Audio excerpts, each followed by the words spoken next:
journal billaay dama lay jaar ci kattan yàlla gëstu ñu c'est que sama xol dafa fees sama xol dafa fees sama xol dafa fees sama xol dafa fees xaalis bi ma am nii jëlu ma ko fenn sàccu ma ko sama ñàkk ma ma ko may ma doo wàññi di denc en cas les problèmes surprise ah problème surprise ban Sénégal la ñu ne ban Sénégal la ñu ne ay Abdoulaye Sonko dama lay ñaan ci kattan yàlla Sonko boo ma déggee tey ci journal billaay dama lay ñaan ci kattan yàlla gëstu ñu sonn nañu tarap suñu xaalis maa ngi nii doog a jóge fi may liggéey suñu xaalis lañu soxla pas nañu jox suñu xaalis parce que ñu ñoo ko liggéey te ñu bàyyi kii nag ki ñu jàpp nii nañ ko bàyyi kooku du sàcc ki ñu jàpp nii kooku du sàcc te du jumbulaan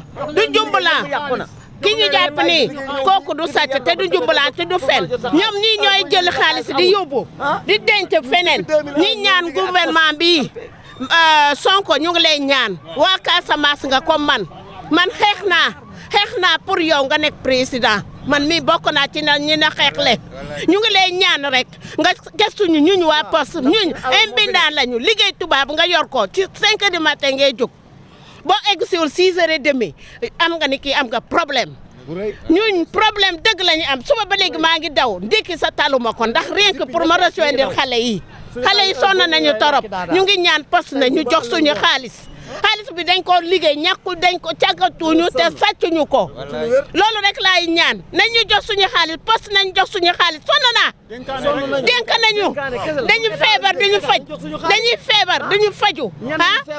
man ñëw naa fii ci dese sama mag dama yenu sama loxo di jooy comme du man maa denc sama xaalis fii c'est que sama xol dafa fees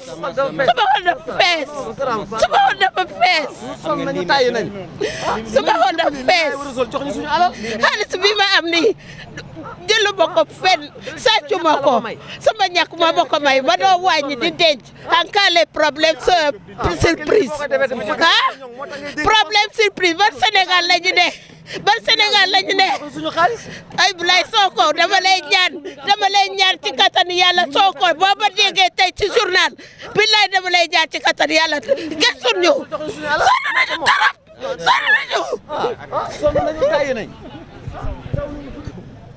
porte-parole du collectif des épargnants de la Poste waaw man maay Alassane Ndour yor kàddu ñi nga xamante ne ñoom ñoo fi denc seen xaalis si Poste waaw tey dañ fi ñëw tey pour wax ak gouvernement bu bees bi fi nekk pour mu gestuñu ndaxte li fi xew fii si Poste si ñeenti at yi xeweesu dafa metti ba jéggi dayo ndaxte tooñ weesuwul nit ñëw dénkal sa xaalis bëgg a ñëw jot xaalis bi nga ne ko xaalis amu fi te ñun bu ñu ñëwee pour denc fii Poste suñu xaalis parce que dañ ko wóolu ndaxte affaire de état la wante état boobu tey moom moo ñu seetaan te li fi xew fii délit la lu tax mu nekk délit mënoo denc sa xaalis ñu jël ko nga ñëw jëla laaj ñu ne la xaalis amu fi li fi xew tamit crime la lu tax mu nekk crime ndaxte nit mënul feebar denc xaalisam ñëw bëgg ko jël pour faju ji ñu ne ko xaalis amu fi nit mënul am projet am war a tabax këram wala rek la ay projet am ñu ne ko xaalis amu fi te muy sa xaalis lu mat ñetti at ngeen ñu si daw gouvernement bi amul bonne volonté pour régler suñu situation boo fa ñëwee tey le gouvernement sortant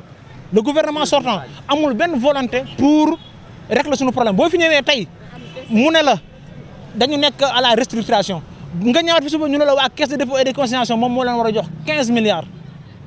te loolu lépp dara amu si li tax ngir tardel la ñu woon rek pour dem seen yoon tey jii nag dem nañ seen yoon indi fa beneen gouvernement bi ñoom moo tax ñun ñuy alerte gouvernement bu bees bii fi ñëw pour li nga xamante ne ñoom moom lañ bëgg a doxalee muy jubbanti ñu ñëw jubbanti poste gii ndaxte poste gii waxuma la wenga rek wante dafa juutu ñu ñëw jubbanti ko parce que ñi fi nekk ñu ngi def semblant ne ñu ngi liggéey wante liggéeyuñu parce que buñ doon liggéeyuñu dara ñun ñii ñetti at ngi pour ñu recevoir mosuñu ñu recevoir benn la ñu mos a recevoir c'était pour wax ñu ne ñu bu leen def conférence de presse bu leen kenn yëg pour wax la ñu ñii ñaruñu sax jox suñu xaalis moo tax nag rey ñu lañ fi nekkee rey nañ gor yi fi nekk ba ñu dee moo tax li ñu bëgg moom mooy gouvernement bu mu nekk liñ naan jubal jubbanti mérité na pour ñëw fii poste pour ñu leeral li fi am lépp beneen bi moom mooy dafa am benn société d'assurance bu fi nekk bu ñu naan NCA société nationale société en fait NCA nouvelle société interafricaine d'assurance weer wu jot wala at mu jot dañuy dagg suñu xaalis te tàgguwuñu te ba mu ko dalee dagal léegi ëpp na fukki at te ñun ñii mat nañ 4000 mat nañ 4000 épargnants wante yow nga ne boo ñëwee laaj la lu tax ñu dagg suñu xaalis mën nañu dañuy dagg seen xaalis pour bu problème amee ñuy assurer leen mais problème bu am ñetti at mën nañoo fexe ba assurer ñu. te demandé wuñu te ñun waxuñu leen pour ñu assurer ñu kon ça veut dire que ñooñ dañu doon arnaqué ay milliards moom lañ ñu arnaqué waa NCA moom mooy waa société d'assurance nouvelle société interafricaine d'assurance ñu bëgg nag état bi tamit wax si loolu ndaxte metti na ba fi metti yem li ñu bëgg du len mooy état bi fi ñëw tey na ñëw jubal poste bi pour ñun ñi nga xamante dañ fi doon denc suñu xaalis ñu daal di mën a jot suñu xaalis loolu rek la ñuy sàkku alors tey si suba boo gisee sax nit ñi ne instant bi bëriwuñu délégation bi yëpp wala collectif bi yëpp mbooloo mi yëpp dañoo dem instant bi ñu ngi police su Rebeuss ndaxte dañ fi ñëw suñu tey suba suñu coordonnateur bu ñu naan Moustapha Sylla moom la commandant Fall jàpp daal di koy yóbbu tey soo ba léegi xamuñ si lu mu nekk lu tax mu jàpp ko nag comprendre nañ ne c'est pour dissuader lii nii bañ a am lu ñu bëgg nag mooy ñu bàyyi ko si nu mu gën a gaawee ndax tey si wan la affaire bi du daal di yem fii te c'est pas la première fois ñu siy ñëw ñoom ñu ñuy fitnaal en commençant par la police guddeeg bëccëg saa bu ñu fi ñëwee conférence de presse bi sax dañ ñu ko doon tere nañu amoon autorisation nangam sangam tey jii jàpp nañ suñu coordonnateur instant bi ñuy wax ak xamuñ si lu ñu mu nekk lu ñu bëgg nag moom mooy ñu daal di koy bàyyi si nu mu gën a gaawee. ñu bàyyi jàmbur mu ñibbi. ñu bàyyi jàmbur mu ñibbi xaalisam kese la ñëw doon ko fi laaj du leneen duñu ay wëju duñu ay bandi ñi fi nekk ñëpp ay fonctionnaire lañ ñenn ñi ay policier lañ ñeneen ñi ay gendarme lañ ñii ay enseignant lañ ñii ay cadre lañ te ñëpp dañuy bàyyi seen liggéey ñëw fi pour réclamer sax donc duñu ay vayu duñu ay bandi ay noble lañ lu ñuy réclamer leen kese la mooy ñu jox ñu sunu xaalis bi ñu fi denc jàmm na ñooy. Abdoul Majib Ba, coordonnateur Coquelicot, collectif national des clients de la Poste. Alors, vous revenez sur l'objet de votre sitting au point de presse de ce matin. Oui, nous sommes venus pour dénoncer l'attitude de la Poste vis-à-vis de ses clients. Une Poste criminelle, une Poste délinquante, une Poste mafieuse, une Poste tortueuse. Hein? On ne peut pas comprendre la maltraitance à laquelle la Poste a assujetti ses clients. Depuis plus de 3 ans, nous sommes en train de vivre une situation très difficile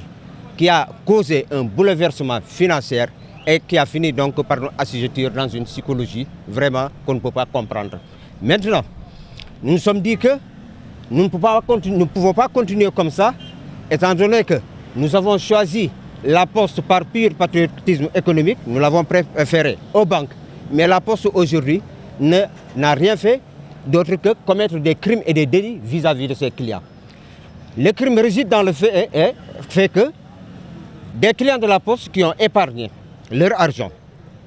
se retrouvent malades et voulaient donc avoir la main sur les biens qu'ils ont épargnés, leur avoir, avec une santé fortement dégradée, ne peuvent pas donc se soumettre à un traitement médical convenablement en raison du blocage de leur argent. Alors, il y en a qui ont fini par succomber. Donc, c'est un crime. Et ça, je crois que nous n'allons pas le laisser comme ça. Nous allons déposer une plainte sur la table de monsieur le procureur. Autre délit, la caisse de dépôt et de consignation, la grande délinquante qui vient pomper nos comptes d'épargne pour aller dire, investir et financer des politiques sociales. Sur le terrain, il n'y a aucune politique sociale, une forme d'arnaque et de vol organisé. Une autre délinquante, c'est la NSIA, cette société d'assurance que nous ne connaissons même pas. Je ne sais pas si c'est une société fantôme ou pas, qui s'empare de nos comptes d'épargne, prélève chaque fin du mois 7 000 francs et le retour des fonds jamais ne s'est réalisé. Jusqu'à présent n'est pas effectif. Nous voudrons maintenant interpeller le président de la République, M. Bassirou Diomaye Faye. Le coordonnateur qui a été arrêté n'a rien fait de grave. Ouais, il est venu tout simplement pour demander son argent. Ce n'est pas du tout un délit ni un crime. On doit le libérer le plus rapidement possible parce qu'il a tellement souffert, comme les autres clients de la Poste. nous demandons donc à ce qu'il soit libéré le plus rapidement possible parce qu'il y a d'autres occupations auxquelles il doit aller vaquer. Il a été arrêté par quel commissariat? Bon, au moment où on l'a arrêté, je n'étais pas ici, mais il paraît qu'il y avait une altercation avec un vigile. Et vraiment, celui-là l'a suivi jusqu'à ses derniers retranchements. Finalement, la police est venue le prendre ici pour l'amener, pour le conduire à Rebeuss. Ouais. Nous lançons un appel solennellement au président de la République, à son premier ministre, M. Ousmane Sonko, au nouveau gouvernement et toutes les autorités qui sont impliquées dans le fonctionnement de la Poste, afin qu'ils puissent nous retirer de ce gouffre profond dans lequel la Poste nous a introduits. Et nous sommes vraiment enlisés là-dedans depuis presque 3 ans. Donc nous demandons l'intervention pour que la Poste soit retirée des mains de politiciens véreux qui, en collaboration avec des sociétés d'assurance tortueuses et la caisse de dépôt et de consignation, qui ont fini donc par avoir mettre leurs mains sur nos avoirs et jusqu'à présent le retour n'est pas effectif. Donc nous avons tellement souffert qu'aujourd'hui nous savons que le président de la République qui est venu donc avec des nouvelles recommandations, la probité, la loyauté, l'exemplarité,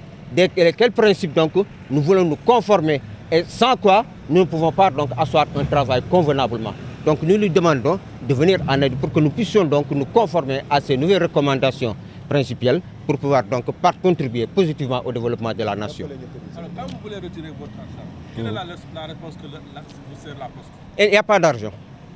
il n'y a pas de fonds. Même les salaires pour percevoir, nous sommes les derniers salariés à percevoir, loin derrière les banques. Hein? Des fois, on vire les salaires le 25, 26, 27, 28. Des fois, il y en a dans les régions qui perçoivent vers le 10. Mais ça, c'est vraiment inacceptable.